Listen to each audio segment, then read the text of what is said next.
Thank you so much. Oh, that's loud. And I'm a trombone player, so when I think something's loud, you know it's loud. Thank you. That was, what piece was that? That was called Mein Shtetl Jas, and we are the Flying Klezmerians. Thank you so much for coming. A shtetl is an Eastern European Jewish village, and a lot of this music came out of the shtetls in Eastern Europe, thinking about 150 years ago, leading up to World War II, before a really amazing klezmer revival of the 1970s. And so you're going to hear today a lot of different song forms. That one was a Bulgar, and occasionally you heard inside it what we call the Bulgar rhythm, obviously the word taken from Bulgarian. And that Bulgar rhythm is bum, bum, bum, bum, bum. And you'll hear that throughout today's program. You're going to hear a lot of other song forms too, the more common, the Frelix, which is your bulk of your Jewish wedding dance music, a nice up-tempo, very cheerful music. But as we all know, if it's Jewish music, it won't all be cheerful. So we'll get into that other stuff a little bit later. The next one we have is one of those Frelex. It's called Merlin 1.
Okay, so now let's play something fast.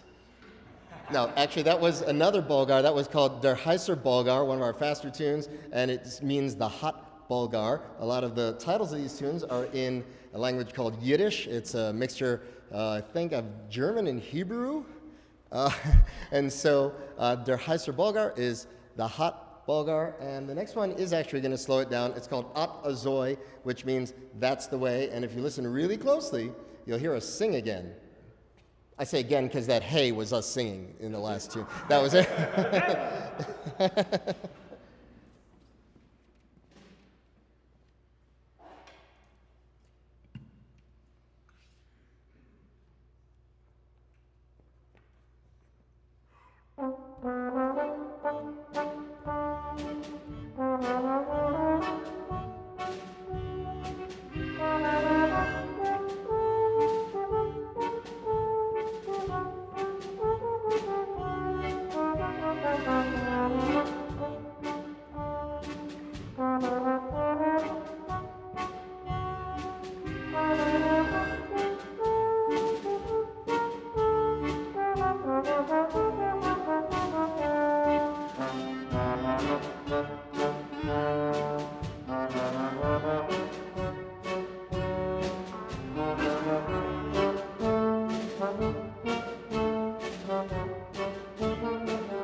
private joke. Not anymore. We'll tell you if it goes well. We get to hear the joke and we do well, so root for us. All right. All right.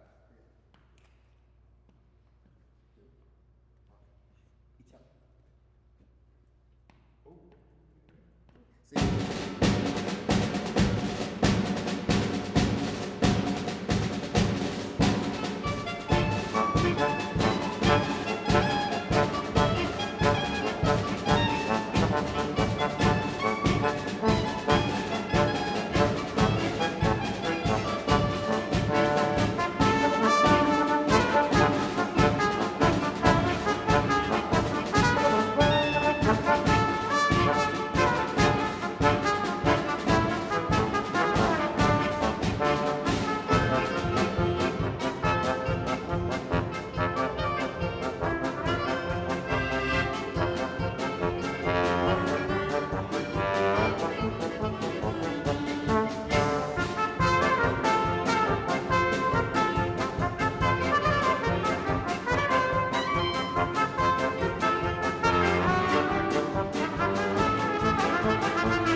Okay, so the joke was, are we going to do this one right? Do you get it? What happens is the klezmer music was passed down through an oral tradition. A lot of these tunes, they didn't have titles originally. They were just passed down through the generations by somebody saying, we're going to play that one next, the one that goes da-da-da-da-da, the way musicians talk to each other. They'll hum a melody. Yeah, that's the one we're going to play. And they had no titles. It was always an oral tradition, nothing written down. Until, say, a guy named Henry Sapoznik in the 70s found, I think it was in the basement of Brooklyn College, these old 78s. And he found klezmer recordings, and he started to write things down so that musicians like us with busy schedules who do a lot of other things, we can play this music. But we're reading off of what's called lead sheets, a term from jazz, where we just have melodies in front of us, and who does what, and when they do it is the fun of live performance. And in that one, the form, it bounces us around that lead sheet page a few times, and we're, I think we almost got it right. So you should know that these Jews in the shtetls did not only always play Jewish music. They would travel. They would mostly play with gypsies and other klezmer musicians in Romania, Bulgaria, Hungary, and they were not considered, really fully accepted in their own society because they were a little more worldly, a little more outside of the culture. So they would travel. They would bring. You needed them at the weddings, but sometimes it was said, you need them at the weddings, but you don't want your daughter to marry one. So, right, guys? So, thanks. So, all right, Jim gets paid today. So, anyway, this next one we're going to play is from outside of the Jewish culture. It's called a Turkisher, influenced by Turkish rhythms and melodies, and enjoy the Turkisher.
So I mentioned the pieces often didn't have titles. Sometimes, just like in classical music, something will be called a sonata or a symphony. That was called Odessa Bulgar. So Bulgar is the form, and you heard that rhythm I mentioned at the beginning of the show. Bum, bum, bum, bum, bum. And Odessa was the place. So it was just the Bulgar named for its own city. Now, you've endured our singing a couple of times, and we've just decided that it's your turn. So repeat after me. Aye, aye, aye. Aye, aye, aye. Oh, wow. Do you all sing in the choir here? You do today. So we're going to sing a song called Congratulations to the Bride and Groom. And you'll hear the word Mazel Tov in this melody, which of course is the congratulations part. So see if you can copy this. Ay, ay, ay, kozen kala. Ready? Ay, ay, ay, kozen kala. Mazel Tov. Mazel Tov. Ay, ay, ay, kozen kala. Ay, ay, ay, kozen kala. Mazel Tov. Wait, some people here know this tune. Ay, ay, ay, kozen kala. Ay, ay, ay, kozen kala. Mazel Tov. Now it's my turn. Zinstala hind, a yom tov is hind. Now, that's the part of Yiddish where we get into less vowels. If you want to try it. Zinscht, zinscht, zinscht alla hind, zinscht alla hind. A yom tov is hind. A yom tov is hind. Okay, good. You've had your Yiddish lesson. Zinscht alla hind. A yom tov is hind. So let's try this together. Ay, ay, ay, kozen kala mazel tov. Ay, ay, ay, kozen kala mazel tov. Ay, ay, ay, kozen kala mazel tov. Zinscht alla hind, a yom tov is hind. It's okay if you don't do that last part. But when you do hear this melody coming up and what we're about to do, show us the part you know. It's called Kozen Kala Mazel Tov.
That was one of the sad tunes I told you was coming up.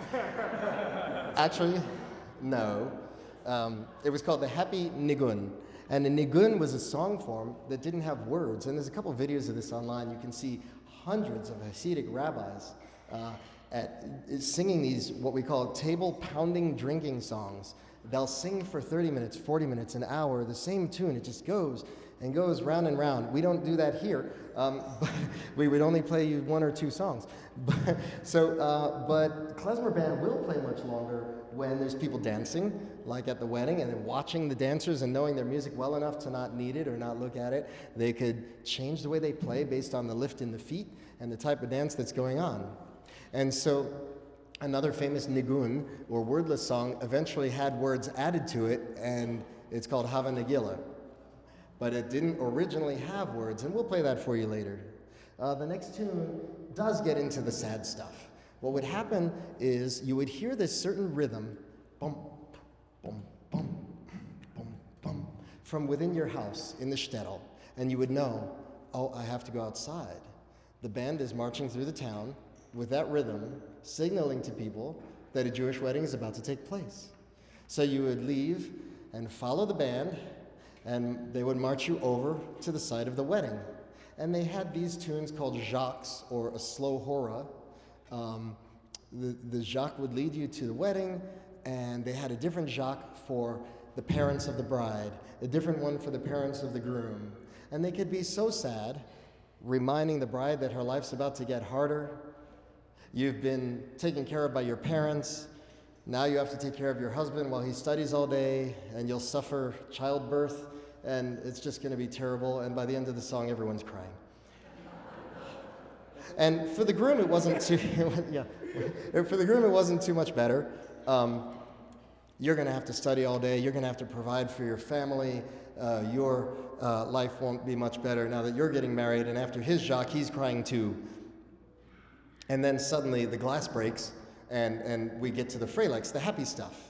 But this next jock will feature our trumpeter, Dave Diamond, on his solo while we play for him that background rhythm.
We just have a couple left for you, and we voted and decided we should definitely play trombone horror.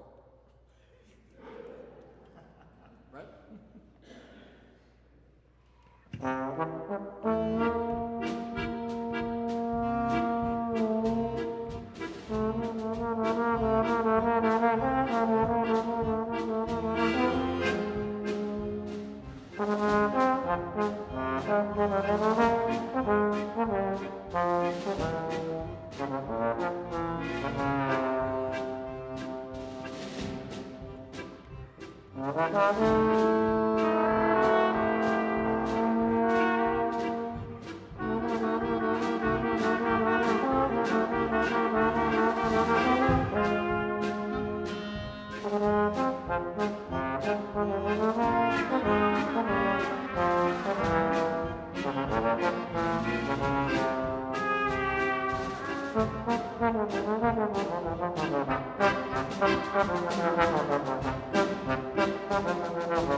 So,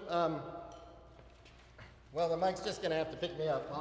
You know, I know that we play here in Ohio to an audience with a variety of backgrounds, a variety of cultures. As I was saying, sorry, in case you couldn't hear me, we play in Ohio. Let's just say this is not Israel, this is not New York, where I'm from.